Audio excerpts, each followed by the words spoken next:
जिम्मेदारी के साथ बताना चाहता हूं, 21 मार्च 2026 को इस देश से नक्सलवाद समाप्त। हमारे 1400 जो जवान, जिसमें बड़े अधिकारी भी थे, वो शहीद हुए। बस्तर में ज़्यादा से ज़्यादा हम पर्यटन की संभावनाओं को विस्तार करें, ताकि जैसे जैसे पर्यटक आएंगे वैसे वैसे स्थानीय लोगों को रोजगार के अवसर बढ़ेंगे। किस तरीके का प्रोजेक्ट है? हर प्रदेश के एक बड़े पर्यटक क्षेत्र को हम अलग से विकसित करेंगे, जिसका प्रस्ताव हमने 200 करोड़ का लगभग बस्तर के साथ साथ समूचे छत्तीसगढ़ के पर्यटन क्षेत्रों का विकास करेंगे। नक्सली तो पूरे जंगल में घूमे हैं, उनको और अच्छे से बारे में पता है, क्या उनको गाइड वगैरह का ट्रेनिंग देने का भी प्रपोजल हो सकता है? करीब 16 लोगों ने उसमें सामूहिक विवाह में अपना विवाह बंधन में बंधे। वो कह रहे हम भी चुनाव लड़ेंगे, इसको आप किस दृष्टि से देख रहे हैं? राष्ट्र प्रथम की भावना से अगर कार्य करेंगे तो हम हर चीज में उनका सहयोग करेंगे। छत्तीसगढ़ में नक्सलवाद अब खत्म होने के कगार पर पहुंच चुका है और आज है 31 मार्च 2026। आज ही का डेडलाइन था कि नक्सली छत्तीसगढ़ से खत्म हो जाएंगे। खत्म हो भी गए हैं। अमित शाह ने कल जो कहा है उससे साफ तौर पर जाहिर हो रहा है कि अब नक्सलवाद खत्म हो रहा है बस्तर में, और जिम्मेदारी बढ़ रही है पर्यटन मंत्री राजेश अग्रवाल की, क्योंकि वहाँ बढ़ाना है पर्यटन को और डेवलपमेंट को भी। और सबसे बड़ी बात है पर्यटन को लेकर, और खुद बात करने के लिए इस वक्त हमारे साथ हैं। भैया, अब जिम्मेदारी आपकी है। अमित शाह ने तो अपना लगभग पूरा कर दिया है, केंद्रीय गृह मंत्री हैं, विष्णुदेव साय ने भी कर दिया, लेकिन अब फोकस पर्यटन पर। देखिए, आज की तारीख हम लोगों के लिए बड़ी खुशी की है, और हम वैसे तो पूरे देश में नक्सलवाद समाप्त हुआ है, लेकिन छत्तीसगढ़ की तरफ से मैं हमारे यशस्वी प्रधानमंत्री माननीय नरेंद्र मोदी जी के कुशल मार्गदर्शन को और हमारे यशस्वी केंद्रीय गृह मंत्री अमित शाह जी के दृढ़ संकल्प को, साथ ही साथ हमारे मुख्यमंत्री आदरणीय विष्णुदेव साय जी, हमारे प्रदेश के गृह मंत्री विजय शर्मा जी को भी स्पेशल रूप से इस कार्य के लिए बहुत बहुत धन्यवाद देता हूं, बधाई देता हूं। निश्चित रूप से हमारे लिए बहुत बड़ा कोड़ था, बस्तर के विकास में सबसे बड़ी रुकावट थी। हालांकि पिछले 2 वर्षों में, जब से विष्णुदेव साय जी की सरकार बनी है, लगातार बस्तर क्षेत्र की जनता की जो मूलभूत आवश्यकताएं हैं, बिजली, पानी, सड़क, हॉस्पिटल, आंगनबाड़ी, स्कूल, इनमें बहुत तेज़ी से काम किया गया। लेकिन नक्सलवाद की वजह से फिर भी काम पूरा नहीं हो पा रहा था। अब बहुत तेज़ी से विकास किया जाएगा। इस काम में लगे हुए हमारे सभी जवानों को मैं सलाम करता हूं। हमारे 1400 जो जवान, जिसमें बड़े अधिकारी भी थे, वो शहीद हुए, उनको भी नमन करता हूं, प्रणाम करता हूं। इसमें हमारे बस्तर क्षेत्र के बहुत से ग्रामीण जनप्रतिनिधि भी शहीद हुए। हमारे झीरम घटना में भी हमारे बड़े नेता छत्तीसगढ़ के शहीद हुए थे। उन सभी को भी मैं अपनी ओर से श्रद्धांजलि देता हूं। और सबसे बड़ी बात, अब विकास का रास्ता खुला है, बस्तर में नया सूरज उगेगा। जहां तक पर्यटन के क्षेत्र की बात है, तो हमारा पूरा बस्तर पर्यटन क्षेत्र के लिए कण कण उसका पग पग पर्यटन के लायक है।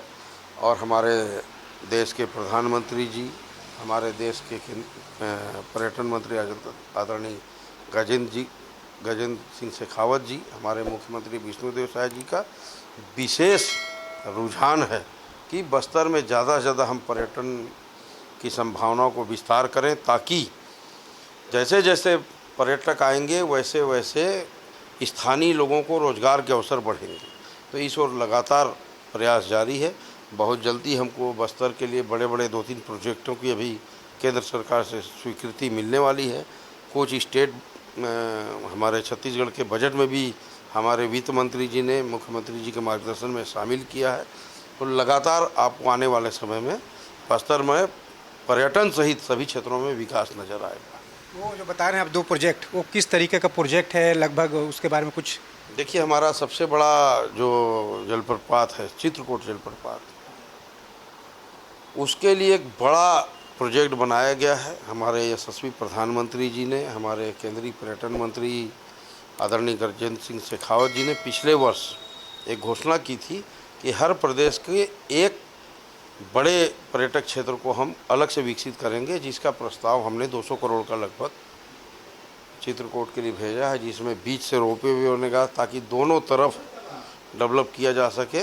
और माने पर्यटकों को वहाँ स्टे, एक दिन वहाँ स्टे करें, ऐसी वहाँ व्यवस्था की जा रही है कि कम से कम एक दिन स्टे करें वहाँ और खूब घूमें फिरें। तो और माता दंतेश्वरी जो बस्तर की आराध्य देवी है, उनका भी जो भी वहाँ पर काम करना है, उसके लिए हमारे कलिंग सर की गुफा है जो कि विश्व प्रसिद्ध गुफाएं हैं।